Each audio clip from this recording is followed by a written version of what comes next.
It's in our hands, women.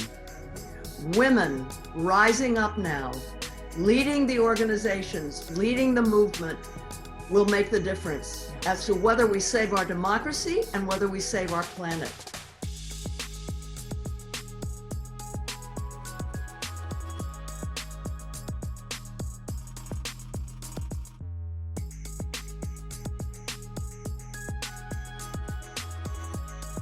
So, Jane Fonda, congratulations.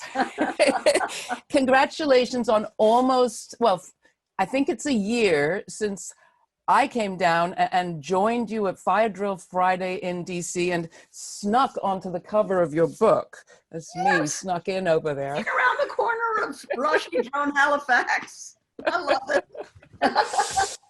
Tell me a little bit of what the drillers are doing around this election and how can people participate? Okay, we have, first of all, last Friday we had 600,000 people watching. We had Alexandria Ocasio-Cortez. We've reached 4.5 million people since July. We've got many thousands of volunteers. Fire drillers are volunteering. Our goal was to reach 2 million climate voters, because now you can know who didn't vote in 2018 in battleground states. As of today, we've done not 2 million, 3 million.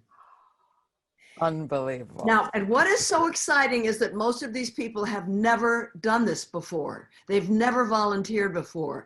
And they write me and they love it. They are loving it so much because they feel that they're really making a difference and doing something good, and they're meeting new people, and they're talking to Republicans who said, I've never voted Democratic in my life, but I'm going to do it this year for climate because of my grandchild, that kind of thing, you know. So it's incredible. Well, congratulations. And it's extraordinary to think that just over a year ago, there was no such thing as Fire Drill Friday, and now it is in the vernacular and millions of people have been touched. I wonder if you have one story from fire drills or any other time over the last 4 years that is motivating you into this election season. Well, you know, when we started in the beginning of October of 2019, we didn't know if it was going to work, if, you know, this aging movie star from Hollywood bopping into Washington and doing these actions was going to gain any traction. The very last one on January 10th of this year, you know, there was the stage in front of the Capitol, and then there was quite a walk from the stage to the Capitol steps where we would engage in civil disobedience and risk being arrested. And, you know, every Friday we would usually make that walk to the steps. The very last Friday, we finished with our rally, and I got in place to hold the banner and start walking to the steps, and I looked. The steps were full. I thought, oh God, some organization has gotten there before us. What are we gonna do? And there were people all the way between me and the steps. It was solid people, and the steps were full. And it was all us. It was our people. It was the Fire Drill Friday people. I couldn't believe it. It was so moving and exciting. Well, it really speaks to how you begin your book, which is by saying you were feeling kind of at a loss, and engagement, activism turned things around for you. Best antidote for depression in the world is activism.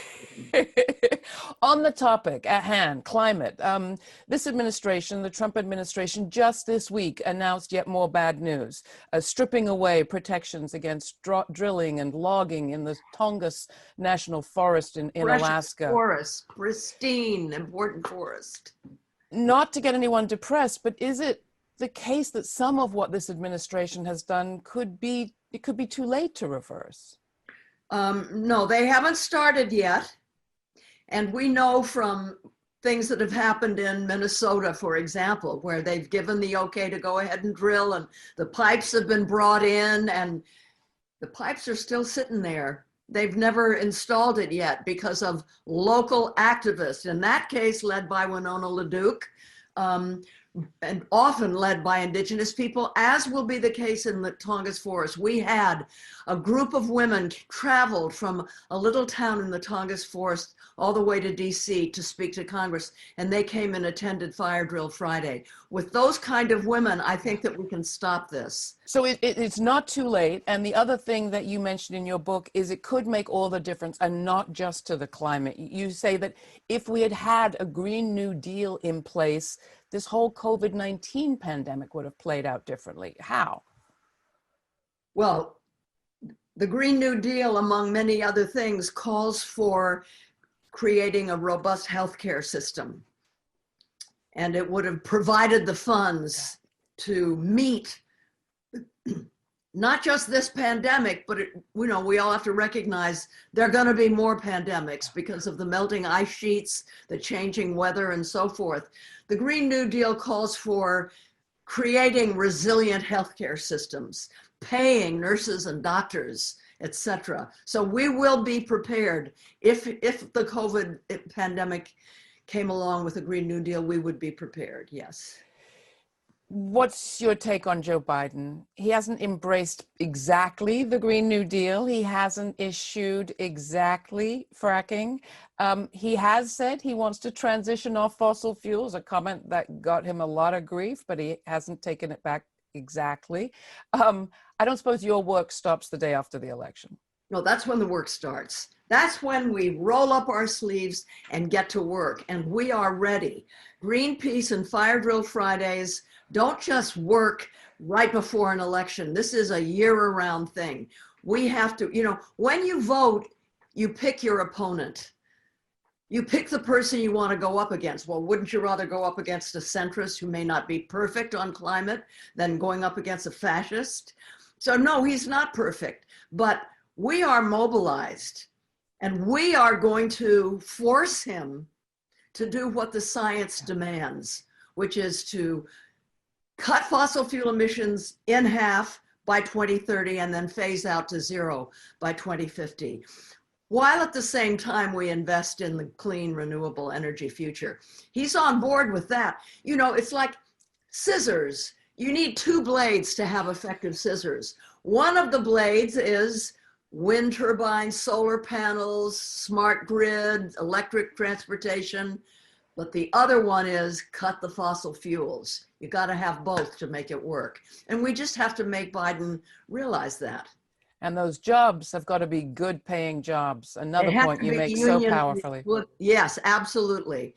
Absolutely. And I believe that once, it's hard to get those big unions that represent the fossil fuel workers to get on board, because there have been a lot of transitions, and usually the workers don't come out on top, right? But it can be done. It's been done in other countries. It's been done in Germany, for example, where coal workers, 30,000 of them were transferred into new technology away from coal. The unions were at the table, the workers were at the table, the government and the environmentalists and the communities. Everybody's at the table. It can work. So we're going to be sure that that happens, because otherwise it's not going to work. If people are watching this and the election hasn't been decided, or worse, people are feeling scared, insecure, maybe a little discouraged that what they did didn't pay off in quite the way they thought it would, what's your advice? We have to be prepared that we're not going to know on the night of the 3rd. We're not going to know. And it's very probable that it will look like the Republicans won, because it's the mail-in ballots that will be counted last. And so Trump, who knows what he's going to do, but he could declare victory. We can't fall for that. We have to understand that anybody that declares victory on the night of the 3rd is not telling the truth. We just have to stay together. We have to take to the streets if necessary. We have to make sure that our voices are heard by the electoral bodies that count those ballots. Every vote has to be counted, and we have to be, if necessary, in the streets, joyously, non-violently, but make our voices heard. So don't get impatient if we don't know the 3rd or the 4th or the 5th or whatever. There's going to be a big day of action on the 7th, maybe even the 4th, but the big one is the 7th. where we're going to, you know, take to the streets in large numbers. So that's one thing. Another thing is it's too late to mail in your ballot. If you have a ballot, don't put it in the mail. Drop it in a drop box or take it to wherever early ballots can be taken. You can find out it's different in every state. I have my I just voted pen here. I have two and a bit more questions, and that's it.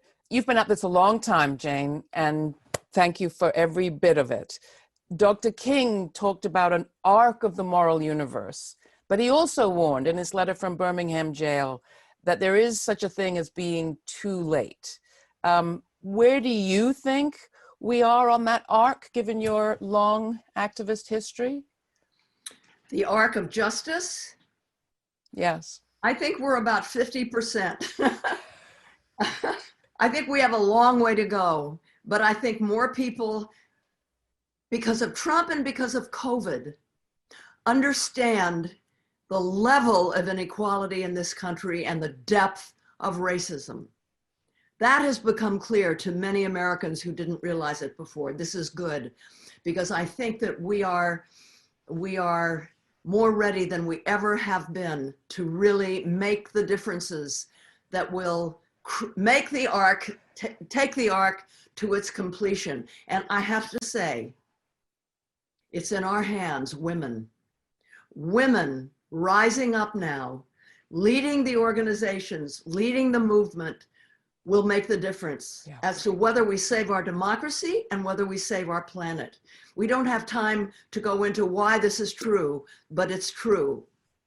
You lay it out in the book, and one of the reasons I love the book is that you do what we aspire to do, which is to tell on every page an intersectional story that includes people from all generations, all backgrounds, all sorts of movements, and you bring a global perspective. Among all of the things that you're doing, you are bridging generations. And if nothing else is clear, I think it's clear that we won't see another election where we have two candidates who are white men in their 70s. A lot of older people get scared by generational change. How do you do it? What's your, advice for good bridge building without, forgetting your own history? Your history's in the book, but not everybody you're working with knows it, or losing yourself. I don't quite understand the question. The question has, I think a lot of us, as we get older, we are excited about generational change, but at the same time, we want people to know our history too, and we don't want to give up on what's special to us. I assume you have moments of feeling that way, but your movements is all about bridging to younger people. So I wondered if you have a technique. When I was younger, I thought that creating social change was a sprint. That you knew what was right and you just ran and you did it. As I got older, I realized, no, it's a marathon, so you have to pace yourself. Now in my dotage, I realize it's a relay. You have to pass it on, and I am so excited and motivated and inspired by the generations coming up. The XYZ, I don't even know what the alphabet soup is, but from 13-year-olds to 25-year-olds, they are, in Texas, youth vote is up 600% from the last election, 600%. They are ready. It's their future that they're fighting for, and they are determined and inspired and brave, and I take my hat off to them. They're just great.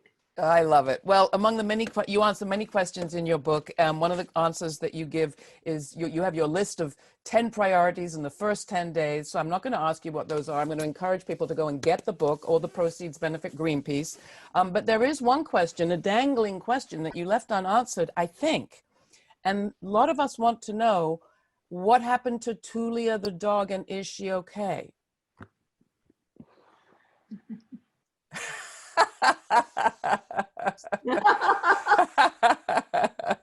Listen, honey, she's 15 and a half years old. She's totally deaf.